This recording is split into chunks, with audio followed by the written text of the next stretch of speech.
എല്ലാവർക്കും പുതിയൊരു വീഡിയോയിലേക്ക് ഒരിക്കൽ കൂടി സ്വാഗതം. ഇന്നത്തെ നമ്മുടെ റെസിപ്പി ബ്രെഡ് ഗുലാബ് ജാമുൻ. വളരെ പെട്ടെന്ന് നമുക്കിത് തയ്യാറാക്കിയെടുക്കാം. ഇവിടെ ഇപ്പോൾ 6 ബ്രെഡ് സ്ലൈസസ് എടുത്തിട്ടുണ്ട്. ഇതിൻ്റെ അരിക് കട്ട് ചെയ്ത് കൊടുക്കുക. കട്ട് ചെയ്തെടുത്തിട്ടുണ്ട്. ഇനി ഇത് മിക്സിയുടെ ജാറിലേക്ക് ഇട്ട് നല്ലവണ്ണം പൊടിച്ചെടുക്കുക. ഇനി പൊടിച്ചത് നമുക്കൊരു ബൗളിലേക്ക് മാറ്റാം. ഇനി കുറച്ച് പാലെടുക്കുക. പാലെടുത്ത് കുറച്ചായിട്ട് നമുക്കിത് കുഴച്ചെടുക്കാം. നമുക്ക് ഇതുപോലെ ഉരുട്ടിയെടുക്കാൻ പാകത്തിന് നമുക്കിത് കുഴച്ചെടുക്കാം. ഇതുപോലെ ചെറിയ ബോളുകളാക്കി നമുക്ക് ഇതിനെ മാറ്റിയെടുക്കാം. ഇവിടെ ബോൾസ് റെഡിയാക്കി വെച്ചിട്ടുണ്ട്. ഒരു 12 ബോൾസ് ഇപ്പോൾ കിട്ടിയിട്ടുണ്ട്. നമുക്കിനി ഇത് എണ്ണയിലേക്ക് ഇട്ട് കൊടുക്കാം. ലോ ഫ്ലെയിമിൽ വേണം വയ്ക്കാൻ, ഇല്ലെങ്കിൽ വേഗം ഇത് കരിഞ്ഞു പോകും.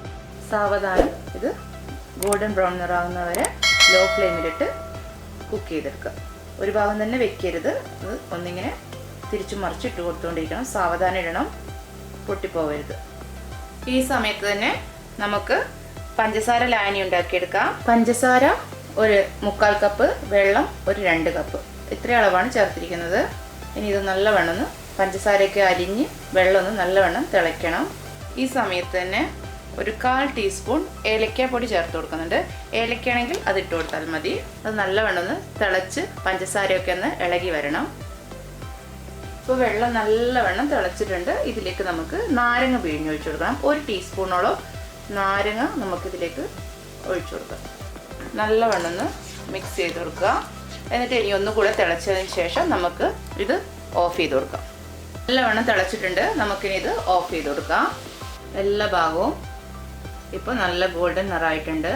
നമുക്കിനി ഇത് എണ്ണയിൽ നിന്ന് മാറ്റാം.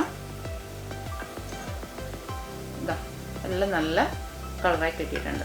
ബാക്കിയുള്ളത് നമുക്ക് ഇതുപോലെ ഫ്രൈ ചെയ്തെടുക്കാം. അപ്പോൾ ഇപ്പം എല്ലാം ഫ്രൈ ചെയ്തെടുത്തിട്ടുണ്ട്. ഇനി നമുക്ക് ഈ സിറപ്പിലേക്ക് ഈ ബോൾസ് ഓരോന്നായി ഇട്ട് കൊടുക്കാം. ഞാനിതിപ്പോൾ അടിയിൽ ലോ ഫ്ലെയിമിൽ സ്റ്റൗ ഓൺ ചെയ്തിട്ടുണ്ട്. ചെറിയ ചൂടിൽ വേണം നമ്മൾ ഈ ബോൾസ് ഇതിലേക്ക് ഇട്ട് കൊടുക്കാൻ വേണ്ടിയിട്ട്. അപ്പോൾ സിറപ്പിന് കുറച്ച് ചൂടുണ്ടാവണം. ഇനി സ്റ്റൗ ഓഫ് ചെയ്ത് കൊടുക്കുക. തിളച്ചിട്ടുണ്ട്. ഇനി നമുക്ക് ഇതിപ്പം ചെറിയൊരു കുഴിയും പാത്രമാണെങ്കിൽ നിങ്ങൾക്ക് ഇത് ഇങ്ങനെ തന്നെ വെച്ചാൽ മതി. ഇതിപ്പോൾ എൻ്റെ വീതി ആയതുകൊണ്ട് ഇതിപ്പോൾ മുങ്ങിക്കിടക്കണില്ല. അതുകൊണ്ട് ഞാനിതൊരു വേറൊരു പാത്രത്തിലേക്ക് ഇത് മാറ്റാൻ പോവാണ്. വേറൊരു പാത്രത്തിലേക്ക് മാറ്റാൻ പോവാം. ബോൾസൊക്കെ വെള്ളത്തിൽ നല്ലവണ്ണം മുങ്ങിക്കിടക്കുന്നുണ്ട്. ഇതിനി ഒന്ന് അരമണിക്കൂർ നേരം നമുക്ക് അടച്ച് ഇതുപോലെ തന്നെ വയ്ക്കാം. അപ്പോഴേക്ക് ആ ബോൾസൊക്കെ ആ മധുരമൊക്കെ നല്ലവണ്ണം കുടിച്ച് വീർത്തിട്ടുണ്ടാവും. ബ്രെഡ് ഗുലാബ് ജാമുൻ ഇവിടെ റെഡി ആയിട്ടുണ്ട്. എല്ലാവരും ട്രൈ ചെയ്ത് നോക്കുക.